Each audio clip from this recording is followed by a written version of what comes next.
আসসালামু আলাইকুম প্রিয় শিক্ষার্থীরা, আজকে নবম দশম শ্রেণীর গণিত বইয়ের 13 অধ্যায়ের একটা প্রশ্ন সমাধান করব। কুমিল্লা বোর্ড 2025 সালে এসেছিল এটি। তো আমরা যদি এখানে খেয়াল করি, এই জায়গার মধ্যে আমাদের ক নাম্বার প্রশ্নটা, এটা চতুর্থ অধ্যায়ের। তো আমরা এটা সমাধান করে ফেলি আগে।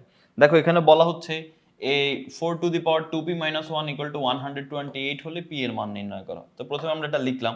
লিখার পরে তোমার কাজ হবে উভয় পক্ষে যেন আমাদের এই যে ভিত্তিটা সেম থাকে। যেমন এখানে ভিত্তি হচ্ছে 4, এখানে ভিত্তি 4, এখানে 128। এখন 128কে তুমি এমন একটা ভিত্তিতে লিখতে হবে যেন এটার ভিত্তি আর এটার ভিত্তি সেম হয়।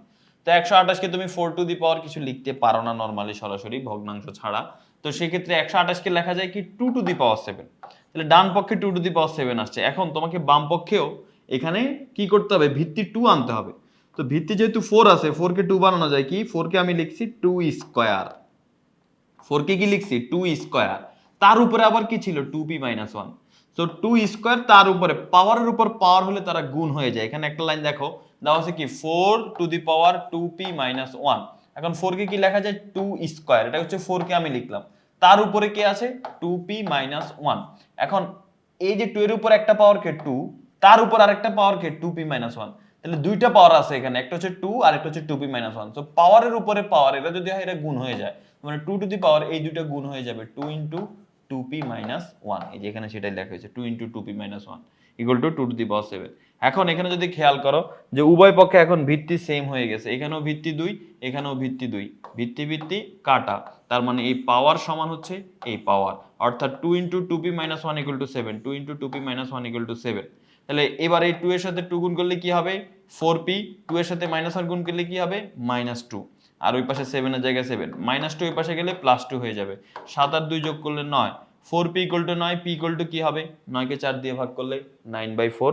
তার মানে আমাদের এখানে p এর মান কত হবে 9/4। ক নাম্বার প্রশ্নটা আমাদের সমাধান হয়ে গেল। খ নাম্বার প্রশ্নটা আমরা সমাধান করব। খ নাম্বার প্রশ্নের দিকে যদি খেয়াল করো, এখানে বলা হচ্ছে সমান্তর ধারাটির প্রথম n সংখ্যক পদের যোগফল -187। এখানে দেখো বলা হচ্ছে সমান্তর ও গুণোত্তর ধারার n তম পদ দেওয়া আছে। এটা হচ্ছে সমান্তর ধারার জন্য, এটা হচ্ছে গুণোত্তর ধারার জন্য, কারণ প্রথমে সমান্তর বলছে পরে গুণোত্তর, এই জন্য এটা সমান্তরের জন্য, এটা গুণোত্তর ধারার n তম পদ তারা দিয়ে দিছে। এখন এখান থেকে তোমাকে n সংখ্যক পদের যোগফল বের করতে হবে। কোনো প্যারা নাই, খুবই সহজ। দেখো তুমি প্রথমে এখানে যেটা লিখবা যে সমান্তর ধারার যে n তম পদটা দেওয়া আছে সেটা তুমি আগে লিখবা। এই যে লিখলাম যে দেওয়া আছে সমান্তর ধারার n তম পদ সমান এত, যেটা n তম পদ। তাহলে তুমি এখন প্রথমে 1তম পদ বের করবা। তো 1তম পদ বের করতে n তম পদের ক্ষেত্রে n বসে, 1তম পদের ক্ষেত্রে কি n এর জায়গায় 1 বসবে। এই যে দেখো 4 * n এর জায়গায় 1 বসছে। 4 একে 4, 25 থেকে 4 বিয়োগ করলে 21, তার মানে 1তম পদ হচ্ছে 21। এবার 2তম পদ, 2তম পদ মানে কি n এর জায়গায় 2 বসবে। এই যে দেখো n এর জায়গায় 2 বসছে, 4 দুগুণে 8, 25 থেকে 8 বিয়োগ করলে 17, তার মানে দ্বিতীয় পদ হচ্ছে 17। 3তম পদের ক্ষেত্রে এখানে 3 বসবে, 3 * 4 = 12 হয়ে যাবে। এই যে দেখো 3 বসছে, 3 * 4 = 12, 15 থেকে 12 বিয়োগ করলে 13, তার মানে তৃতীয় পদ হয়ে গেছে 13। তাহলে ধারাটা হচ্ছে আমার এইরকম। তাহলে এখন আমাদের এই যে দেখো ধারাটা হচ্ছে 21 + 17 + 13 প্লাস ডট ডট ডট। তো সমান্তর ধারাটা কিন্তু আমরা পেয়ে গেলাম। তো এখন তোমাকে সমষ্টি নির্ণয় করতে বলছে। সমষ্টি নির্ণয় করতে গেলে আগে প্রথম পদ আর সাধারণ অন্তর এই দুইটা জিনিস বের করতে হয়। তো প্রথম পদটা আমরা দেখতে পাচ্ছি 21, তো 21 লিখে ফেললাম। আর সাধারণ অন্তর d এর মান কত, সাধারণ অন্তর d এর মান হচ্ছে দ্বিতীয় পদ বিয়োগ প্রথম পদ, অর্থাৎ 17 থেকে 21 বিয়োগ করে দিতে হবে। 17 থেকে যদি 21 বিয়োগ করি তাহলে হয় -4। তার মানে d এর মান আমরা পেয়ে গেছি কত, d এর মান আমরা পেয়ে গেছি -4। তো d এর মান আমাদের নির্ণয় করা হয়ে গেল, সাধারণ অন্তর নির্ণয় হয়ে গেল। এখন প্রশ্নে আসলে চাইছিল কি, আমরা তো ম্যাথ করে যাচ্ছি, a আর d বের করে ফেলছি, কিন্তু প্রশ্নে কি বলছে, প্রশ্নে বলছে যে n সংখ্যক পদের সমষ্টি 187 হলে n এর মান নির্ণয় করো। এটা বলছে n সংখ্যক পদের সমষ্টি। তো ঠিক আছে, সমস্যা নাই, n সংখ্যক পদ। তাহলে আমরা লিখবো যে আমরা জানি n সংখ্যক পদের সমষ্টি সূত্র n = n/2 * 2a + n - 1 * d। এটা হচ্ছে n সংখ্যক পদের সমষ্টি। এখন n সংখ্যক পদের সমষ্টি জানি আমরা এইটা, কিন্তু প্রশ্নে বলে দিছে না n সংখ্যক পদের সমষ্টি -187, মানে এইটা সমান কত, এটা সমান হচ্ছে -187। আমরা এই যে প্রশ্ন মতে সেটাই লিখলাম যে n সংখ্যক পদের সমষ্টি সমান -187। এখন এর মান কিন্তু আমরা জানি, একটু আগে বের করছি। d এর মানও কিন্তু আমরা জানি। কিভাবে, এই যে দেখো আমরা একটু আগে বের করছি। এই যে দেখো এর মান হচ্ছে 21, d এর মান -4। তো এই যে এর মান, এই যে 2 * a, তাহলে 2 * 21, n - 1 * d, d এর মান -4 বসাই দিলাম। এবার যদি ক্যালকুলেট করি, দেখো n এর জায়গায় n, 21 দুগুণে কত 42, -4 এর সাথে n গুণ করলে হবে -4n, -4 এর সাথে -1 গুণ দিলে হবে মাইনাসে মাইনাসে প্লাস, 4 একে 4 + 4 = -374। এখন দেখো এখানে 42 আর 4 যোগ করলে হবে 46, লাস্টে আছে -4n এর জায়গায় -4n, আর এই জায়গা হচ্ছে -374। এখন আমরা এখানে যদি ক্যালকুলেট করি যে n এর সাথে 46 গুণ দিলে হবে 46n, n এর সাথে -4n গুণ দিলে হবে -4n স্কয়ার, আর ওই পাশে -374। এই যে দেখো এটাই কিন্তু এখানে লেখা হয়েছে, তুমি যদি খেয়াল করো এই জায়গার মধ্যে এই যে এটাই লেখা হয়েছে, ঠিক আছে? এই যে 46n -4n স্কয়ার -374। এখন আমরা এই যেটা স্কয়ার, যেটার পাওয়ার বেশি সেটাকে আগে লিখবো। সো -4n স্কয়ারকে আগে লিখছি, তারপর 46n কে লিখছি, আর -374 বাম পাশে নিয়ে আসলে +374 হয়ে যাবে ইকুয়াল টু 0। তো আমরা শুরুতে এখানে মাইনাস রাখবো না, তো এই জন্য কি করব, উভয় পক্ষে মাইনাস দিয়ে গুণ করে দিব। মাইনাস দিয়ে গুণ করলে চিহ্ন চেঞ্জ হয়ে যায়, -4n স্কয়ার হয়ে যাবে +4n স্কয়ার, +46n হয়ে যাবে -46n, +374 হয়ে যাবে -374, 0 এর জায়গায় 0 থাকবে। এবার এই সবগুলো থেকে এখানে দেখো এই বাম পক্ষে এখানে সবগুলো থেকে একটা 2 আমরা কমন নিতে পারি। তো আমরা এখান থেকে একটা 2 কমন নিব, এই যে একটা 2 কমন নিলাম।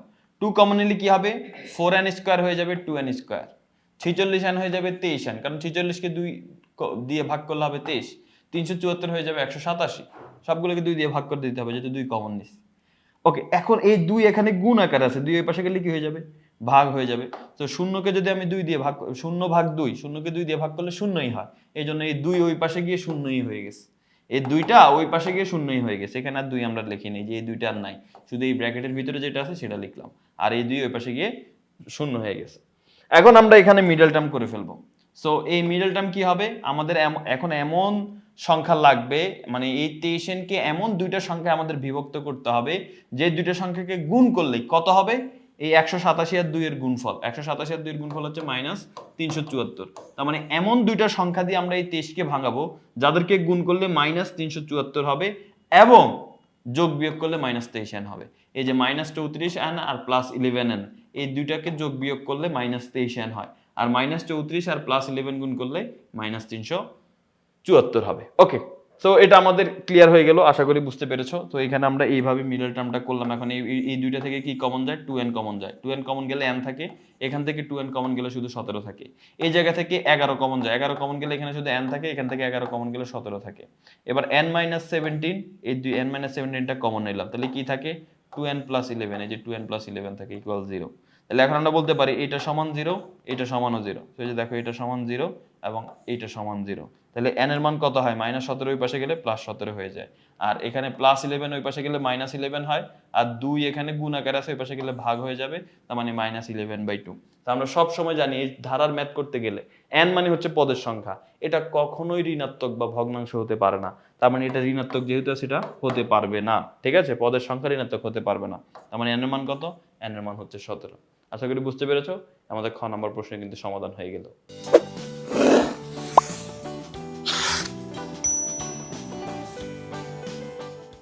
গ নম্বর প্রশ্নটা যদি আমরা খেয়াল করি, এখানে বলা হচ্ছে গুণোত্তর ধারাটির প্রথম 7 পদের সমষ্টি নির্ণয় করো।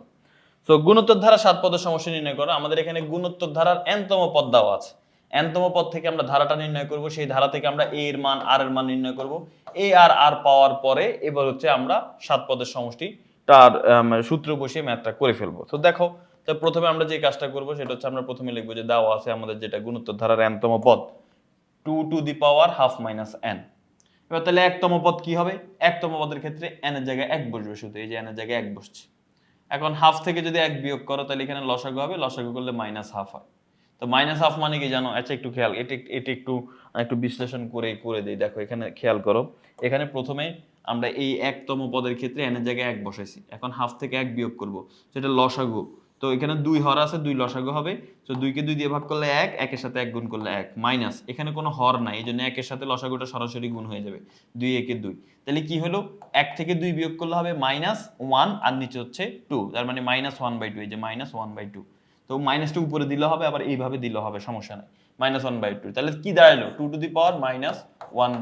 তো আমরা একটা সূত্র জানি, দেখো x⁻n এর মানে কি জানো, এই মাইনাসের জন্য তুমি লিখবা 1/, কি জন্য, এই মাইনাসের জন্য লিখবা 1/, তাহলে মাইনাসের হিসাব শেষ, এই মাইনাসের জন্য লেখা হয়ে গেছে আমাদের, এই মাইনাসের জন্য 1/, লেখা হয়ে গেছে।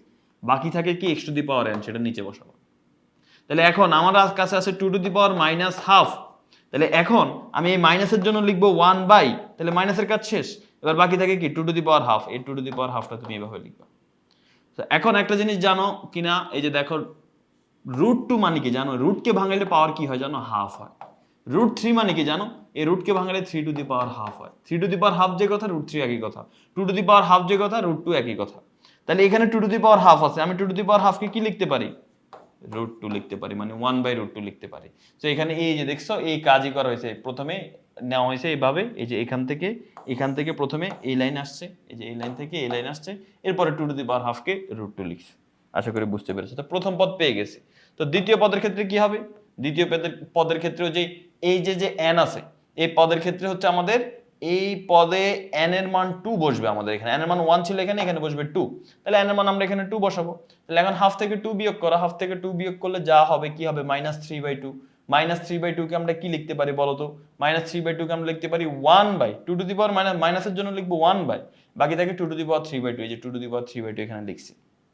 আচ্ছা, এরপরে দেখো এখানে আরেকটা কাজ আছে, একটু ভালো করে খেয়াল করতে হবে। এই 3/2 কে আমরা লিখতে পারি 1 + 1/2। 1 + 1/2 কেন, কারণ তুমি এটাকে যদি ক্যালকুলেট করো দেখবা এই 3/2ই হয়। বুঝতে পারছো, এটাকে ক্যালকুলেট করলে এই 3/2ই কিন্তু হবে। তো এটা কেন লিখছি, এটা লিখছি আমাদের এখন 4 অধ্যায়ের একটু কনসেপ্টে যেতে হবে। দেখো এখানে আমরা জানি যে x⁻m × x⁻n এটা সমান হচ্ছে x⁻m + n। এরকম পাওয়ার যদি যোগ আকারে থাকে, এই যে পাওয়ার যদি যোগ আকারে থাকে, তাদেরকে তুমি আলাদা আলাদা ভাবে লিখতে পারো। এই যে x⁻m x⁻n আলাদা লিখতে পারি, যে x⁻m x⁻n আলাদা লিখতে পারি, এই প্লাসের জন্য এখানে গুণ হবে। তাহলে সেম এখানেও যেহেতু যোগ আকারে আছে পাওয়ার, তার মানে আমি 2^1 এবং 2^½ এটা আলাদা আলাদা ভাবে লিখতে পারি, আর প্লাসের জন্য এখানে গুণ লিখবো। তো এটাই পরের লাইনে করা হয়েছে, দেখছো 2^1 আর 2^½ গুণ আকারে লিখছি। এরপরে আমরা যদি এটাকে ক্যালকুলেট করি, দেখো 1/2 মানে কি 2, আর 2^½ মানে কি, একটু আগে দেখলাম হাফ, পাওয়ার হাফ থাকা মানে রুট, তার মানে √2 শেষ। তাহলে দ্বিতীয় পদ আমরা পেয়ে গেছি 1/2√2। সেম ভাবে তৃতীয় পদটাও নির্ণয় করছি। তৃতীয় পদের ক্ষেত্রে এখানে এই n এর জায়গায় 3 বসবে, ক্যালকুলেট করলে 5/2 হয়। 5/2 কে তুমি 2 + হাফ লিখতে পারো, কারণ 2 + হাফ তুমি ক্যালকুলেট করো, 2 + হাফ ক্যালকুলেট করলেই দেখবা 5/2 হয়। সো এখন 2^2 লিখবো একবার, ইনটু 2^½ লিখবো একবার। এই যে দেখো 2^2 ইনটু 2^½ 2^2 মানে কত 4, আর 2^½ মানে কি √2। তাহলে প্রথম পদ, দ্বিতীয় পদ, তৃতীয় পদ আমরা 3টা পদ পেয়ে গেছি। যেহেতু এখন 3টা পদ পেয়ে গেলে ধারাটাও আমাদের হয়ে গেছে। এই যে দেখো ধারাটা, এই যে ধারাটা, এই ধারাটার প্রথম পদ, দ্বিতীয় পদ, তৃতীয় পদ এদেরকে আমরা যোগ আকারে লিখবো। যোগ আকারে লিখলেই কিন্তু আমাদের ধারাটা হয়ে গেছে। যদি আমাদের কাছে ধারা চায় নাই, আমাদের কাছে সমষ্টি চাইছে। তো এখন সমষ্টি বের করব, তার আগে সমষ্টি বের করতে গেলে আমাদের a আর r এর মান লাগবে। a আর r বের করি। সো a হচ্ছে এই যে প্রথমে যে পদটা থাকবে সেটা হচ্ছে a, তার মানে a এর মান হচ্ছে 1/√2। আর r কোনটা, r হচ্ছে এই দ্বিতীয় পদকে প্রথম পদ দিয়ে ভাগ করতে হবে। এই যে দেখো দ্বিতীয় পদ ভাগ এই যে প্রথম পদ, দ্বিতীয় পদকে প্রথম পদ দিয়ে ভাগ করতে হবে। ওকে, ভাগ করলাম, করার পরে এখন 1/2√2 যেটা সেটা এখানে থাকবে। এই যে 1/2√2 যেটা সেটা এখানে থাকবে। 1/2√2 জায়গায় 1/2√2 থাকবে। এই ভাগ চিহ্নকে আমরা কি করব, গুণ চিহ্ন করে দেব। গুণ চিহ্ন করলে কি হয়ে যাবে, এটা উল্টায় যাবে, √2 চলে যাবে উপরে, 1 চলে আসবে নিচে। এখন এই √2 কাটা যায়, তাহলে উপরে থাকে শুধু 1, নিচে থাকে এই 2 একে 2, তার মানে 1/2। আর এর মান 1/2। এখন সমষ্টির সূত্রের ক্ষেত্রে, গুণোত্তর ধারা সমষ্টির সূত্রের ক্ষেত্রে দুইটা সূত্র আছে সমষ্টির। একটা সূত্র যখন আর এর মান 1 এর বড় হবে তখন এক সূত্র ব্যবহার করা হয়, আর এর মান 1 এর ছোট হলে আরেক সূত্র ব্যবহার করা হয়। এখন আমাদের এখানে আর এর মান আসছে হাফ, এই হাফ কিন্তু 1 এর ছোট। তো হাফটা যেহেতু 1 এর ছোট, তার মানে তোমাকে এখন এখানে অন্য একটা সমষ্টির আরেকটা সূত্র ব্যবহার করতে হবে। এই সূত্রটা কি, এই যে দেখো a ইনটু, সমষ্টির সূত্র হচ্ছে a into 1 - r⁴n divided by 1 - r। আর যদি 1 এর বড় হইতো তাহলে সেই ক্ষেত্রে r⁴n - 1 divided by r - 1। Just এটা আগে আসতো 1 পরে যেত, এটা আগে আসতো 1 পরে যেত, এই আর কিচ্ছু না। তো যাই হোক, এখন হাফ, আমাদের r এর মান আসছে হাফ। এই যে r এর মান সাধারণ অনুপাত হাফ আসছে, যেটা 1 এর ছোট। 1 এর ছোট হইলে সমষ্টির সূত্র হবে a into 1 - r⁴n divided by 1 - r। তো এখন আমাদের 7 পদের সমষ্টি নির্ণয় করতে বলছে। তো 7 পদের সমষ্টি নির্ণয় করতে গেলে আমাদের এখানে n এর মান কত হবে, শুধু এই n এর মান 7 হবে, তাই তো, এই n এর মান 7 হবে। আর এর মান কত, এর মান আমরা পাইছিলাম 1/√2, প্রথম পদ, এই 1/√2 বসে দিলাম, 1 এর জায়গায় 1, মাইনাসের জায়গায় মাইনাস। এই আর এর মান আমরা পেয়েছি তো হাফ, একটু আগে, তো হাফ লিখবো। আর পাওয়ার কত আছে 7, এই যে 7। এরপর নিচে 1 এর জায়গায় 1 মাইনাস আর এর মান কত হাফ, এবার এটা ক্যালকুলেট করলেই আমাদের অ্যান্সারটা চলে আসবে। তো ক্যালকুলেট আমরা কিভাবে করব দেখো, এখানে যদি খেয়াল করো এই জায়গার মধ্যে প্রথমে 1/√2 এর জায়গায় 1/√2 আছে, 1 এর জায়গায় 1 আছে, এই 1 এর উপর পাওয়ার 7 দিলে হবে 1, 2 এর উপর পাওয়ার 7 দিলে হবে 2^7। ওকে, আর নিচে 1 থেকে হাফ বিয়োগ করলে হাফ হয়। এই যে দেখো 1 থেকে যদি হাফ বিয়োগ করি, অর্থাৎ 1 থেকে অর্ধেক, হাফ মানে তো অর্ধেক, 1 থেকে অর্ধেক বিয়োগ করলে অর্ধেকই হয় আর কি। যাই হোক, তারপর আমরা ক্যালকুলেশন করে দেখাই। এখানে হর যেহেতু 2 একটাই, লসাগু 2 হবে। 2 একে 2 বিয়োগ 2 কে 2 দিয়ে ভাগ করলে 1, 1 এর সাথে 1 গুণ করলে 1, 2 থেকে 1 বিয়োগ করলে 1, নিচে 2 হাফ। দেখছো, তার মানে 1 থেকে হাফ বিয়োগ করলে অ্যান্সার হাফই হয়। সো 1 থেকে হাফ বিয়োগ করলে অ্যান্সার হাফ হয়ে গেছে। আচ্ছা, এখন আসো পরবর্তী লাইন। পরবর্তী লাইনে লবে যেটা আছে সেটা আমরা আগে লিখে ফেলছি। এই যে লবে এখানে যা আছে সেটা প্রথমে আমরা আগে লিখে ফেলছি। এরপর এই যে ভাগ চিহ্ন, এটাকে গুণ চিহ্ন দিলাম। গুণ চিহ্ন দিলে কি এটা উল্টে যাবে না, 2 উপরে চলে যাবে আর 1 নিচে থাকবে, নিচের 1 লেখা লাগে না আর কি। Okay fine. এখন বলো তো এই যে একটা 2 মানে কয়টা √2? একটা 2 মানে দুইটা √2। এই যে একটা 2 যে কথা, একটা 2 না লিখে যদি আমি দুইটা √2 লিখি একই কথা, কারণ দুইটা √2 কে গুণ দিলে একটা 2 হয়। এখন কেন দুইটা √2 লিখছি? কারণ এই যে দেখো এখানে নিচে একটা √2 আর এখানে উপরের একটা √2 কাটা যাবে। তাহলে থাকলো কি, থাকলো শুধু একটা √2। এই যে শুধু একটা √2 থাকলো। আর এখানে থাকলো শুধু 1 - 1/2^7। এই যে 1 - 1 এটা হচ্ছে 2^7। 2^7 মানে 128। আর এটা তো থাকলো না, এটা তো কাটাকাটি চলে গেছে। ওকে, এবার আমরা পরের লাইনে যে কাজটা করব, পরের লাইনে এই যে দেখো এই √2টাকে আগে নিয়ে আসবো। এই √2টাকে আগে নিয়ে আসছে। আর ব্র্যাকেটের ভিতরে যে লসাগুটা, এটা আমরা এখানে করছি। এখানে 128 একটাই হর, এটাই লসাগু হবে। 128 এর সাথে 1 গুণ করলে 128 মাইনাস লসাগুকে হর দিয়ে ভাগ, 128 কে 128 দিয়ে ভাগ করলে হয় 1, 1 এর সাথে এই 1 গুণ করলে হবে 1। এবার √2 জায়গায় √2, 128 থেকে 1 বিয়োগ করলে 127, নিচে হচ্ছে 128। এখন ফাইনাল অ্যান্সার আমাদের এই যে দেখো, এই যে দেখো এখানে √2 জায়গায় √2, এই 127 এর জায়গায় 127, 128 কে লেখা যায় 64 গুণ কত 2। 2 মানে কি, কারণ 64 গুণে 128। এখন 2 মানে কি, 2 মানে হচ্ছে দুইটা √2। একটা 2 না লিখে আমি দুইটা √2 লিখতে পারি। এই √2 এই √2 কাটা যায়, তাহলে নিচে থাকে 64 √2 আর উপরে থাকে 127। এই যে দেখো নিচে থাকে 64 √2 আর উপরে থাকে 127। এরই মাধ্যমে আমাদের এই প্রশ্নটা সমাধান হয়ে গেল। আশা করি তোমরা সবাই বুঝতে পেরেছো। পরবর্তী আরেকটা ভিডিওতে দেখা হবে। সেই পর্যন্ত সবাই ভালো থাকো, সুস্থ থাকো। আল্লাহ হাফেজ, আসসালামু আলাইকুম।